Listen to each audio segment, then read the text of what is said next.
Bulletin में मैं हूं आपके साथ चित्रा शर्मा। आगाज करेंगे बुलेटिन का इस वक्त की बड़ी खबर के साथ।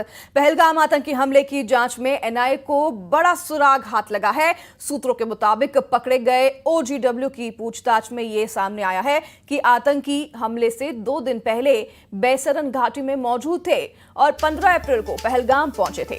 आतंकी आरू घाटी, एम्यूजमेंट पार्क और बेताब घाटी पर भी हमला करना चाहते थे, लेकिन सुरक्षा कड़ी होने के चलते हमला नहीं हो सका।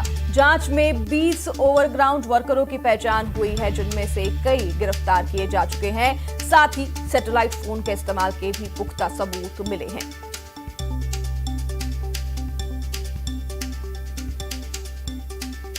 इस खबर पर हमारे साथ हमारे संवाददाता शंकर आनंद जुड़ गए हैं। शंकर, ये काफी बड़ा खुलासा हुआ है। अगर सुरक्षा के पुख्ता इंतजाम नहीं होते तो कई और जगह पर भी जो है हमले किए जा सकते थे, फायरिंग हो सकती थी।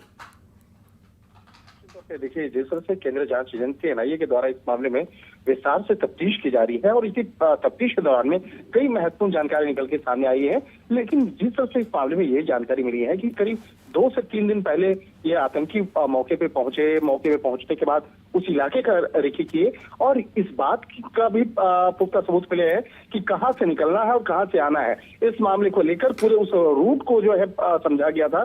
तो इस मामले पे हमारे सूत्रों ने इस मामले पर जानकारी दी है और इसके साथ ही ये भी जानकारी मिली है कि इस मामले पे जिस तरह से स्थानीय कुछ लोग जो है उसको मदद कर रहे थे, कॉपरेट कर रहे थे, तो इस मामले पर तकरीबन 150 से ज्यादा लोग जो है स्थानीय लोग हैं उसकी उससे पूछताछ की गई है। हालांकि कल ही जांच एजेंसी एनआईए की टीम वहां से एक टीम दिल्ली पहुंची है जो इस मामले की पड़ताल कर रही थी और कई जो मोबाइल फोन और जो डिजिटल एविडेंस इकट्ठा किए गए हैं, तो उस डिजिटल एविडेंस को अब आगे विस्तार से खंगाला जाएगा। तो एनआईए की जो विशेष लैब है उसमें उन तमाम जो डिजिटल एविडेंस है उसको खंगाला जाएगा और उसके आधार पर डिजिटल मैपिंग की जाएगी। किस तरह से इस मामले में किन किन आरोपियों की भूमिका रही है, किस तरह से भूमिका रही है, एक तरह से कह सकते हैं कि आने वाले दिनों में इस मामले पर कई और भी बड़े खुलासे देखने को मिल सकते हैं। एक तरह से कह सकते हैं कि अब जांच एजेंसी की वो टीम जो पिछले कुछ दिनों से लगातार वहां पर तफ्तीश कर रही थी, अब जांच एजेंसी एनआईए के मुख्यालय में वो पहुंच चुके हैं।